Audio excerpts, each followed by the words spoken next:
mais qu'elle se parle comment? De bonnes œuvres, comme il convient à des femmes qui font profession de servir Dieu. Ma sœur, tu fais profession de servir Dieu, ne t'habille pas comme celle qui vient de défiler sur votre écran avec son pantalon. Ne t'habille pas comme elle. Habille-toi de manière modeste. Fuis toute personne qui veut t'amener à t'égarer. Qui veut t'amener à t'égarer, fuis. Fuis. Éloigne-toi de ces gens. Il y a des personnes qui encouragent des femmes à s'habiller de manière voluptueuse pour transformer ces femmes en des agents commerciaux inconscients. Ils vous disent habillez-vous, c'est comme ça que. En fait, quand ils vous disent de bien vous habiller pour attirer les gens du monde, en fait, c'est pour avoir de nouveaux clients qui vont dîner, qui vont faire des offrandes. Comme cette église abominable d'un abominable faux pasteur au Nigeria qu'on appelait, qui s'appelle Dr. Fireman, un docteur homme de feu, qui met des pancartes, des panneaux publicitaires dans toute la ville. Ils disent venez, il y a des filles sexy qui seront le dimanche. Et il met sur les panneaux géants, quelques filles soi-disant sexy, des objets de sexe. Mes frères et sœurs, nous devons nous attacher à la parole de Dieu et rien qu'à la parole de Dieu. Verset 11, maintenant, le verset 11 nous fait rentrer dans le code d'enseignement.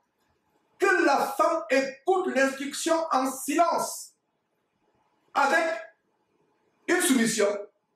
C'est ce que vous lisez. C'est pas avec une soumission. Il y a un mot qui manque. Avec une entière soumission.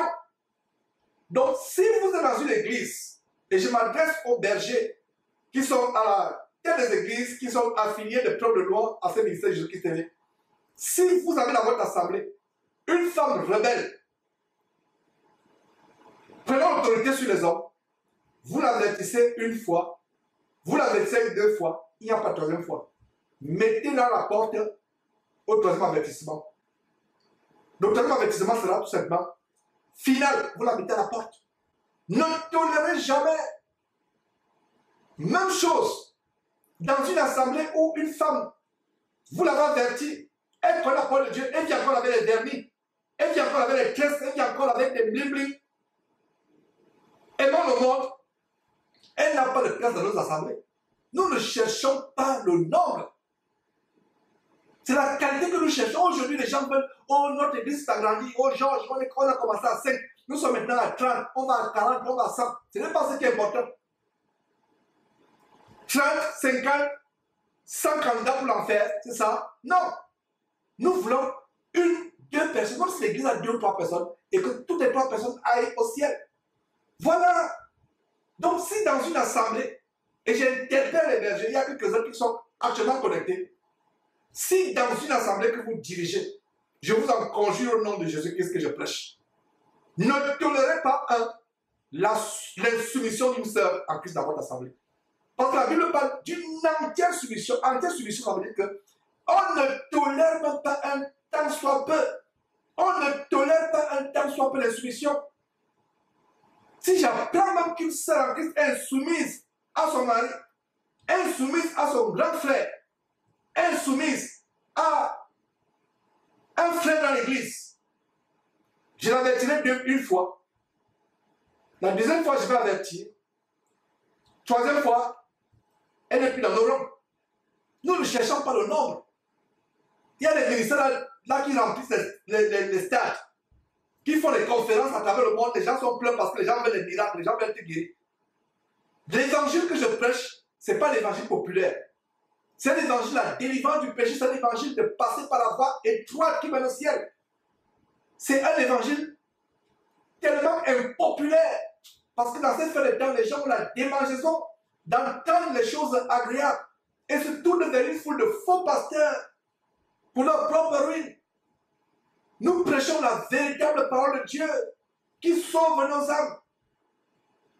Donc une femme dans une église qui manque de soumission, à son mari, qui prend autorité sur son mari, qui prend autorité sur son grand frère, qui prend autorité sur un frère dans l'assemblée, Je ne pourrais pas tolérer cela après un deuxième avertissement. Même chose pour les femmes qui s'habillent encore avec le monde. Selon le monde, excusez-moi, qui flirtent encore avec le monde. Nous ne pouvons pas tolérer cela. Nous ne pouvons pas tolérer cela. On ne tolérera jamais cela. La Bible dit que ce sont les violents qui s'emparent du royaume de Dieu. Ce sont les violents. J'ai fait des années sans comprendre ce verset. Aujourd'hui, je le comprends par la grâce de Dieu. Ça veut dire qu'il faut être violent. Se faire violence. Bien de fois, il y a des choses que tu veux faire. La chair veut t'amener à faire des choses. La chair veut t'amener aussi à te distraire. Aller prendre ses vêtements, à mettre ces choses sur le corps. À aller dans les maisons de joie. Dans les salles de cinéma, dans les boîtes de nuit. La chair veut te pousser. Tu te disciplines, tu tiens ta chair assujettie comme l'apôtre Paul le faisait en 1 Corinthiens chapitre 9. Tu tiens ta chair, tu contrôles ton corps, tu te disciplines.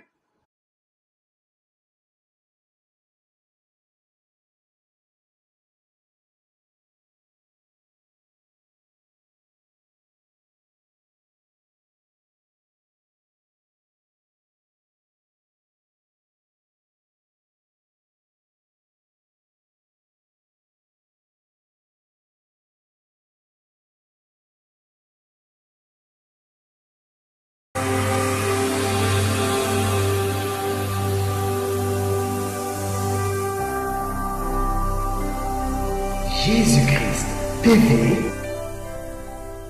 vous connaîtrez la vérité et la vérité vous affranchira.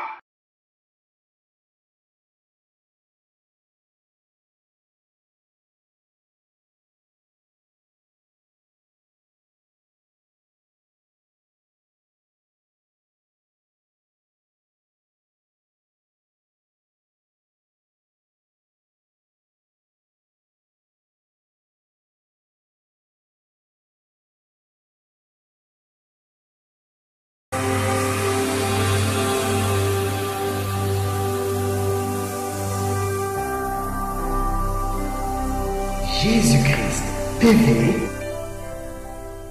vous connaîtrez la vérité et la vérité vous affranchira.